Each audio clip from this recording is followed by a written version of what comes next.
o sumo sacerdote, por Josué, filho de Jeozadak, o sumo sacerdote, e Zorobabel, o governador. E teve alguma ajuda também de Ageu. Observa que esse é o segundo templo. Porém, esse templo foi modesto, foi um templo de madeira, não era um templo de ouro. Então Herodes, já no tempo do Novo Testamento, Herodes pega esse templo de madeira, ampliou ele, fez dele maior e fez dele um monumento muito grande. Jesus, quando chega em Marcos capítulo 13, versículo 1, Jesus com seus discípulos está entrando no templo. Esse é o templo de Herodes.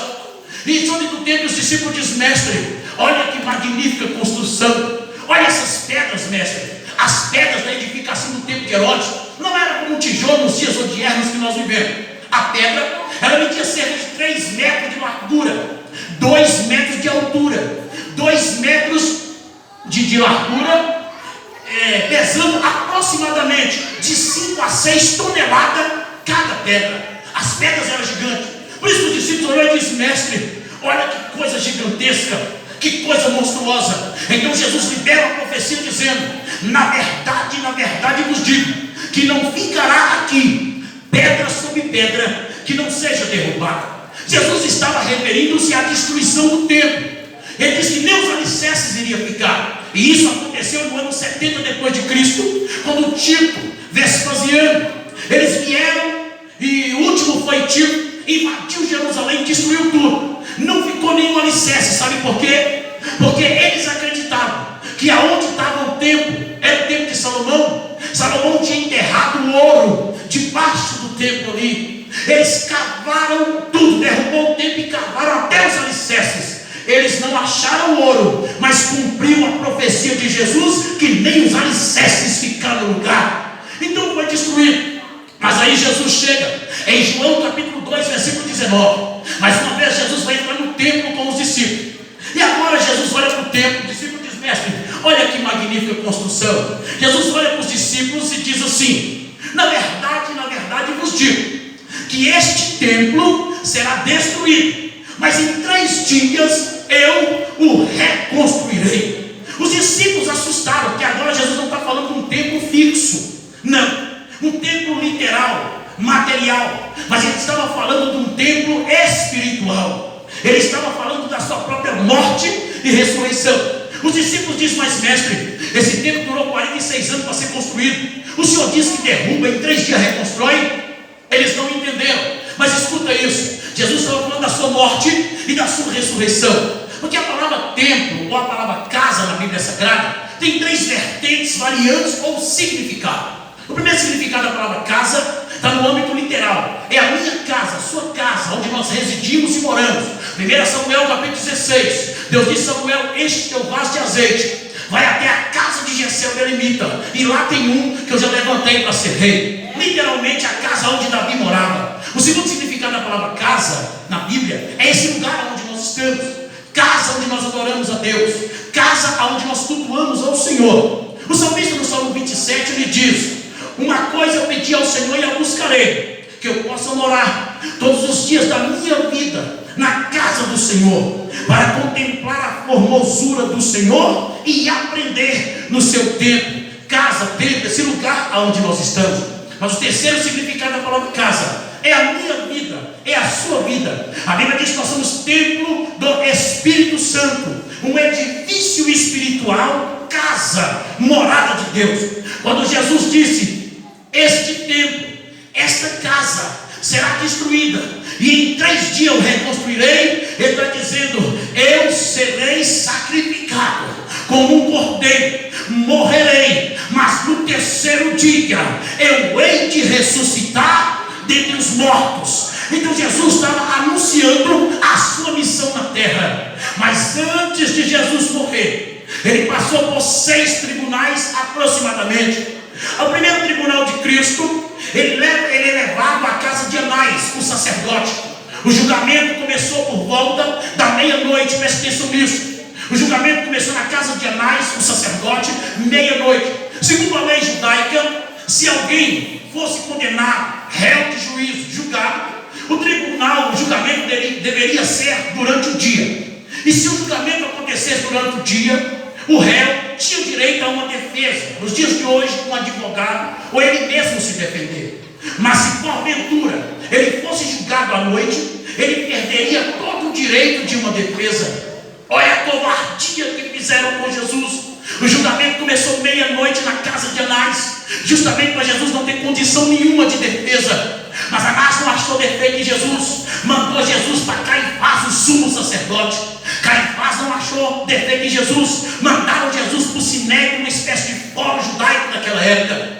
Chegou o Sinédrio e perguntaram para Jesus: tu és o Filho de Deus? Jesus ficou calado. Perguntou: tu és o Filho de Deus? E Jesus ficou calado. O texto diz que o sumo sacerdote disse: eu te conjuro em nome de Deus, que me diga agora quem tu és.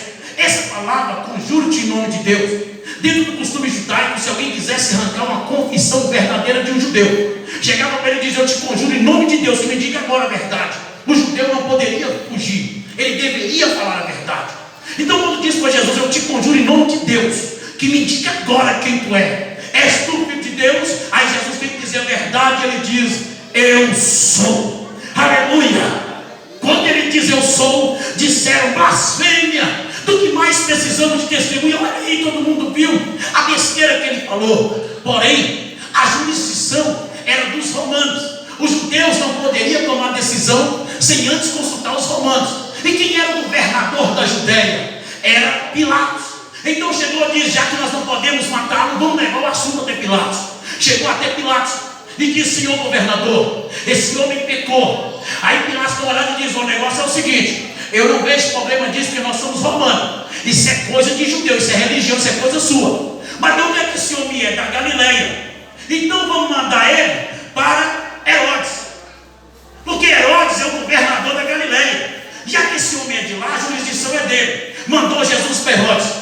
Aí chegou a Herodes e disse: não vejo problema nenhum, ele não infringiu nenhuma lei romana. Vou devolver para Pilatos. Esse negócio de judeu, é Pilatos que é governador da Judéia. Manda para Pilatos.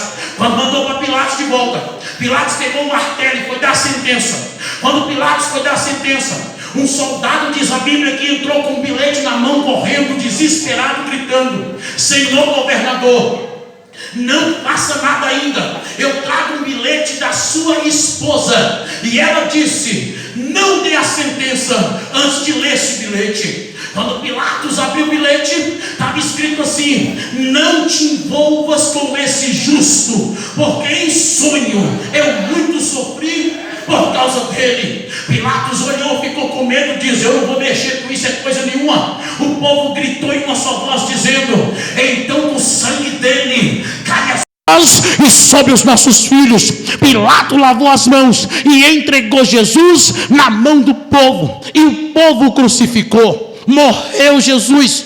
A Bíblia diz que agora Jesus pendurado no madeiro, um homem endinheirado, um discípulo anônimo, por nome José de Arimateia, chegou até o governador Pilatos e diz: governador, permita-me eu sepultar o corpo desse homem.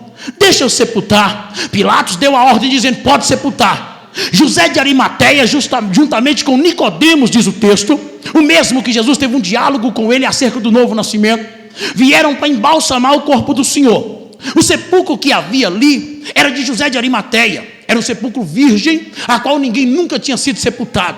Eu estou correndo para finalizar aqui. Segura mais um pouquinho. Isso é festa, irmão. Segura só mais um pouquinho. Escuta, quem quer ouvir mais? Eu posso parar por aqui? Eu não sei você, mas nós somos da Assembleia, nós somos de Bíblia. Eu estou pregando Bíblia aqui. Se você prestar atenção, você vai aprender muita coisa aqui essa noite. Escuta isso. Aí diz: vamos sepultar ele. Embalsamaram Jesus, abriu o sepulcro, removeu a pedra. E o sepulcro era um buraco, uma cavidade numa rocha. Eles cavavam, e no lugar não tinha cama nos dias de hoje. Eles pegavam uma pedra achatada em forma de uma cama, um banco, como os irmãos queiram, e ali colocavam o defunto. Como é que era feito o sepultamento? O texto que nós lemos aqui: pegava-se um lençol, como desse de cama, para você entender de casa, e enrolava o defunto todo, até o pescoço. O defunto todo enrolado, pegava ele e colocava dentro do sepulcro, em cima dessa pedra. Depois pegava uma espécie de toalhinha ou lenço, ao texto que nós lemos, os lençóis embolados no chão e o lenço dobrado do lado. Os lençóis é o que estava enrolado Jesus até o pescoço, até aqui. Depois que Jesus foi deitado, ou qualquer um outro, era sepultado, Pegava-se um lenço como esse e colocava na face do defunto, separado. E ali foi feito o sepultamento. A Bíblia Sagrada nos diz que alguém chegou para o governador Pilatos e disse: Senhor governador, manda alguém escoltar aquele sepulcro, porque aquele impostor, aquele mentiroso, está escrito na Bíblia, disse que ressuscitaria no terceiro dia. Pode acontecer que os discípulos roubem o corpo dele, que isso é mentira, ele não vai ressuscitar, isso é conversa fiada. Talvez os discípulos estão planejando roubar. Manda alguém escoltar, vai para ver. Agora você vai entender por que Jesus deixou esse lenço dobrado. Porque curiosidade de pregador é o seguinte: por que Jesus levantou, os lençóis estavam embolados, e por que ele fez questão de dobrar o lenço e deixar separado? Curiosidade, é aqui que tem uma revelação. Eu não sei quando vocês estudam, mas eu estudo assim. Sempre quando tem uma coisa diferente, me chama a atenção, eu falo, tem que achar o que é aqui. E como eu sou estudioso do hebraico também, sou professor de grego, mas estou caminhando para ser professor de hebraico. Sou fundador de uma escola teológica, sou professor de teologia. Então, eu buscando, dentro dos costumes judaicos, eu gosto muito da cultura judaica, gosto muito dos costumes, que a gente tem um entendimento melhor da Bíblia, e fui buscar acerca desse lenço. Escuta para você ver. Quando os soldados estavam escoltando, a Bíblia Sagrada nos diz que desceu 2 seres resplandecentes, anjos. Os soldados olhou para os anjos e eles começaram a brilhar. De repente os anjos começaram a remover a pedra. Os soldados ainda estão olhando. Os anjos entrou. Quando os 2 anjos saem, lá vem Jesus caminhando também num corpo glorificado, juntamente com os anjos. Quando os soldados olharam para Jesus e viram, eles caíram adormecidos, desmaiaram. Quando acordou, o sepulcro estava aberto. Eles correram até o governador e os maiorais do sinédrio, dizendo: Senhor governador e demais maiorais, trago notícia não muito boa. Que notícia é? Nós estávamos lá e nós vimos 2 anjos do céu descer, removeu a pedra, e aquele homem a qual estava sepultado, nós vimos ele ressuscitar. Ele está vivo, ele ressuscitou. A Bíblia diz que o sinédrio ficou com medo. O sinédrio ficou com medo porque eles disseram para os soldados: cale a boca, não fala a verdade, mintam, diga que foi os discípulos que roubou, porque se verdadeiramente esse homem ressuscitou, o número vai ser. Foi o apóstolo São Paulo que disse que se Cristo não ressuscitasse dentre os mortos, a nossa fé seria vã. Cristo precisaria ressuscitar. A maior evidência de que Jesus era o Filho de Deus é que ele profetizou a morte e ressurreição, e se espalha que Jesus ressuscitou, o número de cristãos ia crescer assustadoramente. Roma, preocupado com isso, diz: então, diga mentira, não conta a verdade. Irmão, mas eu imagino Jesus aqui na terra, na sua onisciência, na sua onipresença e na sua onipotência. O que é isso, pastor? O que é onipresença? Uni vem de único, Onipresença é o único que pode estar em todos os lugares ao mesmo tempo.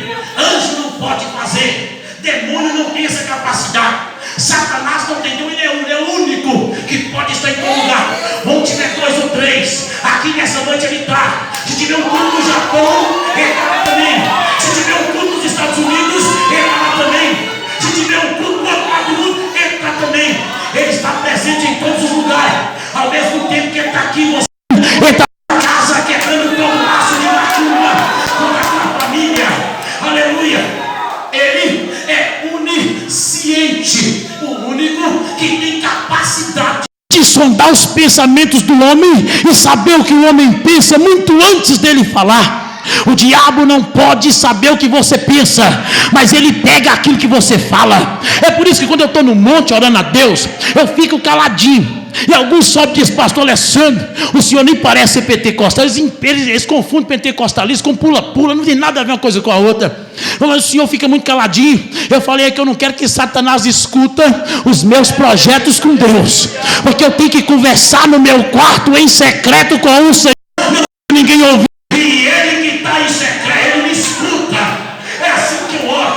Então ele é onisciente, agora ele é onipotente, o único que tem todo o poder. Satanás tem poder, anjos têm poder, homens têm poder de persuasão, homens têm poder aquisitivo. positivo, mas o único que tem todo o poder é Jesus. O diabo tem poder para destruir teu casamento, Jesus tem todo o poder para ir lá e consertar a bagunça que ele fez. O diabo tem poder de jogar esses jovens aqui no mundo, mas Jesus o poder de ir lá e dizer: não vai jogar ninguém, porque ele disse lá em Mateus: toda autoridade no grego é exoquisia, toda exoquisia foi me dada.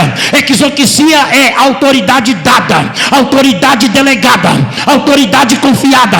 Jesus está dizendo: toda autoridade quem tem é meu Pai, mas ele me deu toda autoridade nos céus e na terra.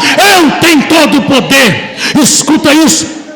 Jesus, sabendo da tramóia dos romanos, Jesus precisaria que a igreja, os discípulos entendessem e tivessem a certeza de que ele ressuscitou. Mas eu imagino Jesus sondando os pensamentos dos romanos, dos gregos, e dizendo: eles vão tentar ocultar minha ressurreição para que os meus discípulos não creiam, mas eles vão quebrar a cara, porque eu vou deixar um sinal para os meus discípulos de que verdadeiramente eu ressuscitei. Escuta agora para finalizar na revelação. Quando Jesus levantou do sepulcro, Maria Madalena correu lá, olhou e disse: roubaram o corpo do mestre. Eita Maria, cadê sua fé? Você sabia que ninguém tinha se convertido na época de Jesus? Pastor, os discípulos tinham se convertido. Você está enganado. Tomé duvidou, Pedro negou, Judas traiu, e lá vai os dois discípulos a caminho de Emaús. Um é Cleopas, há quem diga que o outro era João. E nós que pensávamos que seria ele. Uai, João, não é você que deitava a cabeça no peito de Jesus? Se esqueceu de que ele falou que ressuscitou? Parece que faltou fé em João. Parece que Maria também esqueceu da promessa que ele ia ressuscitar. Aí está todo mundo, Maria diz: roubaram o corpo. E está João mais Cleopas. E nós que achava que seria ele. Todo mundo baqueou na fé. Ninguém ali ainda estava salvo. Após a ressurreição de Cristo é que verdadeiramente eles tiveram certeza de que Jesus era o Filho de Deus. Mas isso é outra coisa. Você tem que sentar numa aula, na sala teológica comigo para você aprender sobre isso, porque eu não quero pregar sobre isso aqui. Mas escuta, Maria chega, roubaram o sepulcro, roubaram ele. Corre até Pedro e o outro discípulo a quem Jesus amava, João. Diz: corre lá que roubaram ele.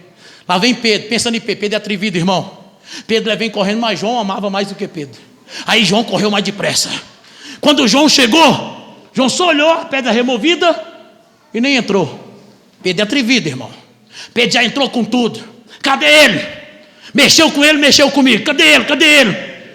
Quando Pedro entrou, o texto diz que nós lemos: ele viu que os lençóis que estavam enrolados nele estavam embolados no chão, mas o lenço que estava sobre a cabeça dele estava dobrado no lugar separado. E diz o texto que lemos que quando o outro discípulo entrou, viu e creu. Viu o quê? O lenço que Pedro mostrou. E creu no quê? Na revelação que estava no lenço. Por que Jesus deixou esse lenço dobrado? Porque se Jesus não tivesse ressuscitado dos mortos, Paulo diz, a nossa fé seria vã. Então Jesus precisava provar que ele ressuscitou. E esse lenço foi um sinal, porque os romanos ocultou, os romanos quis esconder, mas não tem como, Jesus deixou o sinal. Como eu estou pregando num contexto espiritual, a volta de Cristo, esquece a ressurreição, a volta de Cristo. Esse lenço dobrado tem 3 significados na cultura judaica. O primeiro significado do lenço dobrado é concernente a um servo e ao seu senhor. Existiam os mordomos na cultura judaica. Hoje aí, as pessoas nobres, nós não temos condição, alguns de nós têm empregada, as esposas da gente, os filhos da gente que cuidam da casa, mas geralmente é empregada do sexo feminino. Mas na cultura judaica, os judeus tinham um ajudante dele que era o mordomo. Lembra de Abraão? Eliezer. Lembra de Sara? Agar. A mulher contratava uma mulher para ela, e o varão contratava um homem, um mordomo. Então o mordomo que cuidava da casa era aquele que cuidava, que administrava a casa. Então o mordomo colocava a mesa era colocada. E como é que era posta a mesa? Presta atenção na revelação, primeira revelação do lenço. Colocava-se na mesa as panelas, talheres e um lençozinho. As famílias nobres, tradicionais até hoje têm esse lencinho. A gente não, irmão. A gente é mais humilde, a gente tem um guardanapo de papel. E no tardar a gente levanta da mesa, vai lá no lavatório e faz higiene bucal, e enfim. Mas esses nobres ainda tem um lencinho ainda, que coloca a mesa deles, coloca um lencinho do lado. Era mais ou menos isso na cultura judaica. Os talheres, tudo certinho, e o lenço dobrado do lado. O serviçal chamava o seu senhor e dizia: Senhor, a mesa está posta. O senhor vinha com a sua família, com convidados, como os irmãos queiram, ou sozinho. Vinha para a sala de refeição. Vou colocar que era uma copa, uma sala, como os irmãos queiram, uma cozinha, enfim. Aqui era a mesa de refeição. Quando o senhor vinha para fazer a refeição, o empregado que colocou a mesa, ele não poderia ficar no ambiente. Ele tinha que ficar na porta, de costas para a mesa. Então, quando o seu senhor entrava para a refeição, o mordomo ficava de costas na mesa. Quando o senhor acabava de comer a refeição, ele pegava o lenço, ele desdobrava o lenço, limpava a barba que sujava, limpava a boca, limpava as mãos. E se ele acabasse a refeição e fosse retirar, ele amassava o lenço usado, deixava desse jeito em cima da mesa e saía. Quando ele passava pelo serviçal, o serviçal tinha que esperar ele sumir das vistas do serviçal dentro da casa. Quando o patrão sumia, o serviçal virava as costas e ia para retirar a mesa. Ele não mexia na mesa sem olhar para o lenço. Se o lenço estivesse usado e amassado, ele diria: posso retirar a mesa, porque o meu senhor terminou a refeição. Mas tinha um costume, que se o senhor acabasse a refeição, tivesse que sair da mesa e voltar para depois comer a sobremesa, como os irmãos queiram, o que ele fazia? Ele limpava a mão, a barba, a boca, pegava o lenço usado, dobrava de novo, colocava do lado da mesa. Quando ele acabava de sair, o serviçal virava as costas. E quando o serviçal ia tirar a mesa, ele olhava o lenço e dizia: segura. E ele dizia: eu não posso retirar a mesa, porque o meu senhor se ausentou por um momento. Ele vai voltar para terminar a refeição. Segura. Quando Jesus deixou o lenço dobrado, Jesus sabia que os romanos iriam ocultar a ressurreição. Ele deixou o lenço dobrado, e o sinal do lenço dobrado, Pedro olhou e disse: calma, Maria, calma, João. O corpo dele não foi roubado, porque o lenço usado está dobrado no lugar. O Senhor se ausentou por um momento, mas ele vai voltar para terminar aquilo que ele começou. Vai voltar. Ele vai voltar para terminar. Aleluia. Pastor Alessandro, por que a revelação estava com Pedro e com João? É simples. Lucas capítulo 22, versículo 7. A última ceia. A Bíblia diz que Jesus chegou para os discípulos, e os discípulos perguntou: mestre, onde o Senhor quer que prepare a ceia? Jesus chamou Pedro e João e disse: vai até a cidade. Quando chega lá, vai ter um homem carregando um cântaro nas costas. Segue ele, e na casa que ele entrar, você entra também. E quando chegar, diga para esse homem: o Senhor precisa dos aposentos e pediu para você preparar. Então é Pedro e João que tem que preparar a ceia. É verdade que com Pedro e João lá tinha um serviçal. Eita glória. Eu imagino Pedro olhando para o serviçal e dizendo: olha aqui, vai assentar eu, esse outro, os outros 10 e o mestre na mesa. Eu imagino Pedro ensinando o serviçal: se algum de nós acabar a refeição e amassar o lenço usado, retira o prato dele porque ele terminou. Mas se algum de nós usar o lenço, acabar a refeição, usar o lenço, deixar dobrado e se retirar da mesa, não mexa nesse lenço, porque quem sair vai voltar para sentar. Então a revelação estava com Pedro e com João, porque foi esse que foi preparar a ceia, eles entendiam o que é que preparava. É por isso que quando Maria foi, veio os dois. Aí eles se olharam e disseram: a revelação está no lenço. Então Pedro e João estavam com a revelação, foi esse que foi preparar a ceia, eles entendiam disso. João só não percebeu porque não entrou, mas Pedro entrou de imediato e disse que o outro discípulo viu e creu, viu o lenço. Diz: João, dá uma olhada no lenço usado, João. Olha, é mesmo? Peraí, Pedro, será que eu estou pensando? É isso mesmo? Ele vai voltar. Ele se ausentou por um momento e está vivo. Está entendendo? Foi essa a revelação. Agora, pastor Alessandro, judaica sentava na mesa, terminava a refeição, saía e poderia sentar de novo. Te prova na Bíblia. João capítulo 13, na Santa Ceia, no Nova Pé. A Bíblia diz que sentou todo mundo na ceia, justamente nessa casa onde eles foram. Jesus pegou a água e foi deitar na bacia, a água do cântaro que o cara estava carregando. Eita glória!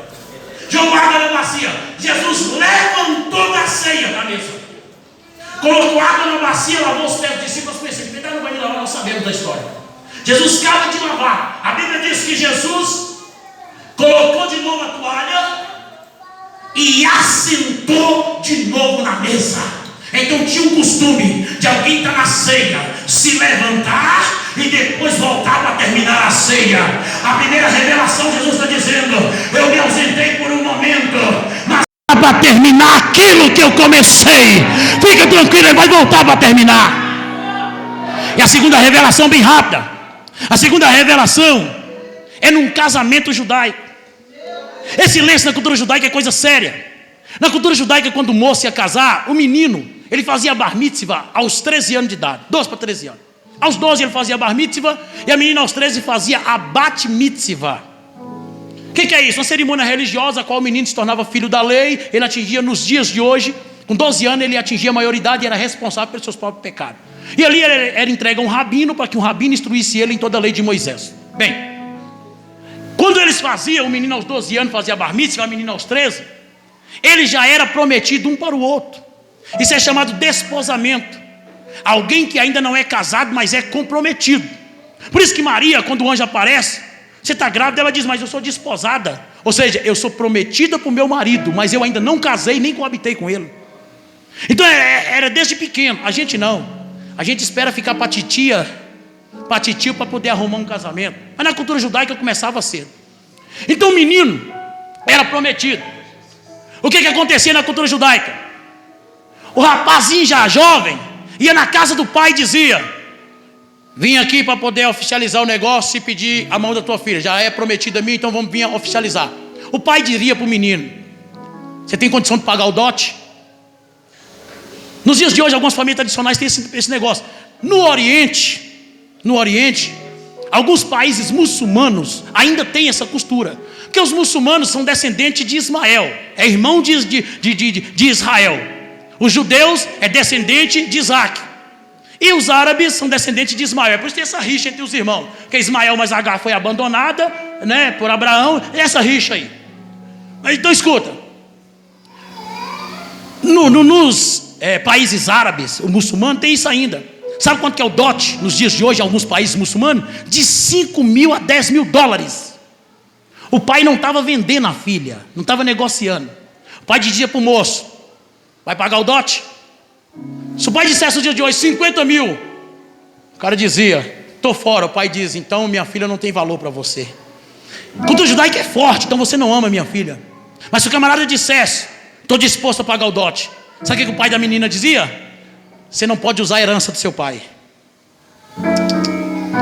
Você vai começar a trabalhar desde novo, vai adquirir, preparar tudo, para que no dia você venha e pega a minha filha. Escuta isso. O pai estava querendo ver se o camarada tinha caráter para cuidar da filha dele. Então perguntava para o moço: qual é a garantia que você vai me dar que você vai cuidar dela? O menino arrancava um lenço pessoal, entregava na mão do pai e dizia: está aqui, vou deixar meu lenço. Eu vou ir preparar a casa, porque o judeu preparava a casa na casa do pai. É diferente da nossa cultura. Nossos filhos, quando casa, a gente já fica doido de sair de casa. Vai embora, vai para lá. Mas o judeu não, mora com a gente é família, mora no mesmo lote. Mais ou menos isso. Então, o casamento judaico, o camarada preparava a casa, um lote. O pai dava um pedaço de terra no lote. Então o filho preparava a casa ali, é na casa do pai que ele preparava a casa. Então o menino deixava o lenço dobrado e dizia: eu vou preparar a casa para ela, vou mobiliar, e no dia certo eu volto para pegar a minha noiva. Porém, o noivo não ia na casa do pai pegar a noiva. O noivo viajava para preparar as coisas e ele deixava o amigo do noivo. Era um camarada que cuidava da noiva, que mandava notícias para o noivo que estava lá longe trabalhando, preparando. Era ele que trazia toda a informação. É por isso que João Batista diz que ele era amigo do noivo. João falou que ele era amigo do noivo. E quem é o amigo do noivo? É o Espírito Santo hoje. Escuta isso. Jesus Cristo. E quando chegava no dia do casamento, o filho, o moço que ia casar, saía da casa do pai e vinha no meio do caminho. O amigo do noivo pegava a noiva, ele era de confiança, na casa do pai dela e levava. E é no meio do caminho que os dois se encontravam, para que o marido levasse ela para a casa do pai. Segura isso, segura isso. É por isso que Jesus não vem aqui. É por isso que a igreja vai ser levada até as nuvens. Escuta isso. Jesus vai sair da casa do pai, vai vir no meio do caminho até as nuvens. O amigo do noivo, que é o Espírito Santo, vai pegar a igreja, vai levar até nas nuvens, e de lá nos leva para a casa do... Escuta isso. Qual é a garantia? É o lenço dobrado. Vou preparar casa, vou preparar lugar. Aí Jesus chega em João capítulo 14, versículo 1: credes em Deus e credes também em mim, pois na casa do meu pai há muitas moradas. Se não fosse assim, eu não vos teria dito. Mas se eu for minha noiva e preparar casa, preparar lugar, quando tiver tudo preparado, eu vou voltar e vou buscar vocês, para que na casa do meu pai, aonde eu moro, vocês possam morar comigo. Segura. Quando Jesus deixou o lenço dobrado, ele está dizendo: eu estou preparando um lugar, e na hora certa eu volto para buscar o meu lenço e volto para buscar a minha noiva, em que eu fiz um contrato com ela.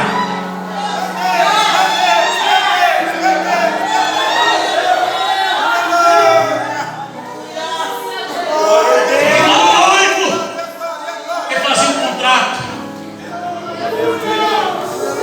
Está pensando que ser salvo é só aceitar Jesus? Tem um contrato. Qual era o contrato? O noivo pegava uma lista de exigências, entregava na mão da noiva e dizia para ela: está aqui minhas exigências. A noiva lia com cuidado, examinai as escrituras, lê com cuidado. Se a noiva dissesse: você é exigente demais, não dá para mim, naquele momento do noivado ele poderia romper, para não chegar a um casamento, porque uma vez casado não tem mais divórcio. Mas o noivado poderia sim, na cultura judaica. Então ele deixava os termos. Leia. A noiva diz: não gostei.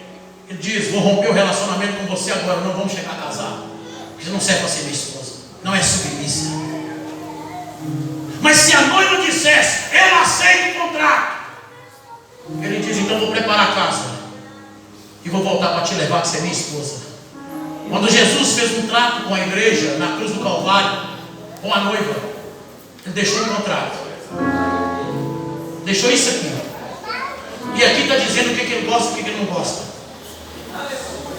Se eu e você não aceitar o contrato dele aqui,